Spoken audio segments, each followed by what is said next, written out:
Have you ever stopped and wondered why so many incredible ideas from research just never seem to make it into the software we actually build every day? Well, today we're diving into a methodology that's designed to fix that exact problem. It's called Action Research, and we're going to break down how it's building a bridge between theory and practice to help us all create better software.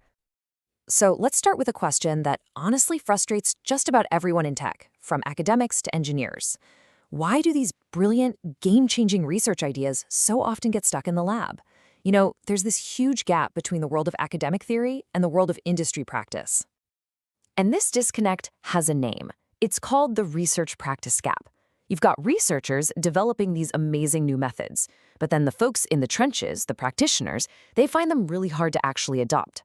And what does that mean? Well, it means the industry misses out on huge potential improvements. And researchers, they don't get that crucial real-world feedback they need. So how in the world do we fix this? Well, this is where Action Research comes in. I want you to think of it like a bridge, one built specifically to connect the island of academic research with the mainland of industry practice. It's a method that isn't just about studying a problem from a distance, it's about getting in there and actively solving it in a real-world setting. Okay, so what makes Action Research so powerful is that it has this dual purpose. First, its goal is to create real, tangible, positive change for a company or a team. But at the same time, it's designed to generate new, scientifically valid knowledge from that whole process. So you see, it's not just about watching from the sidelines, it's about active participation and intervention. It's about doing and learning. The heart of Action Research is this 5-step cycle. Honestly, it feels a lot like an agile sprint, but for research. You kick things off by diagnosing a real problem with the team on the ground. Then you plan an intervention, an action, to tackle it.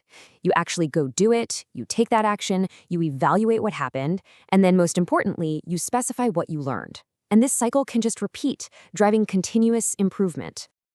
Okay, so that's the theory. But how is Action Research actually being used in software engineering right now? Well, a huge review from 2024 dug into over 200 studies to find out, and the data they found shows some really fascinating trends. Now, this is where it gets really interesting. Look at this breakdown. Almost 2/3 of all Action Research studies in software engineering are focused on improving processes, the how of building software. And that makes a ton of sense, right?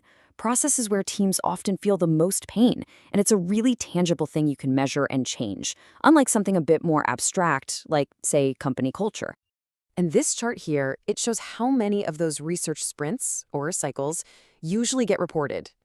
Now, while 1 to 3 cycles is pretty common, just look at that massive bar at 0. This doesn't mean no cycles were done. No. It means that a lot of studies just don't report the number. So it really highlights a key area for improvement, making the research process itself way more transparent. This word cloud just perfectly illustrates the heart of the whole thing.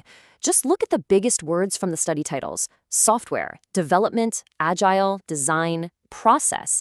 This is not some abstract ivory tower theory.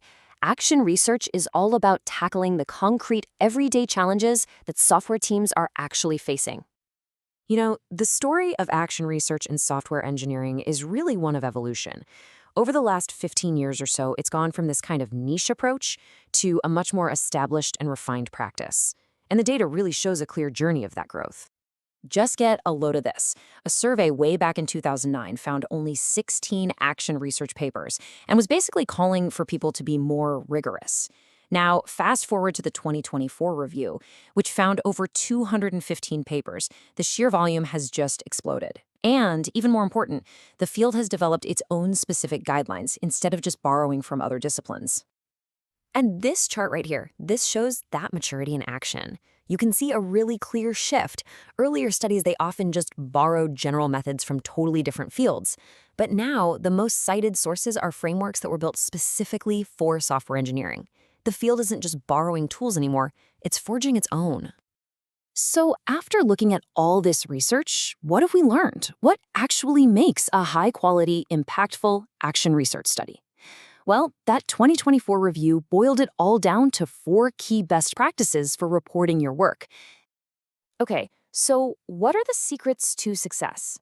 First, be super explicit about your intervention. What exactly did the researchers change? Second, always report the number of cycles you did, because that shows how the solution evolved. Third, you've got to give a clear before and after picture. That's how you measure real impact. And finally, describe the company's context so other people can figure out if the findings might apply to their own teams. It really is all about making the research clear, transparent, and reproducible. This quote from Miroslav Staron, who is a leading voice in this area, just perfectly sums up the whole spirit of action research. It's about a true partnership, being embedded, making a real difference, and creating valuable new knowledge, all at the same time. That, right there, is the ideal. And all of this brings us to our final takeaway. See, action research isn't just some academic tool. It's a really powerful framework for structured problem solving that anyone can use. So I'll leave you with this thought. What's that one recurring problem your team faces that could be solved not by just shipping another feature, but by a deliberate cycle of diagnosis, action, and real learning?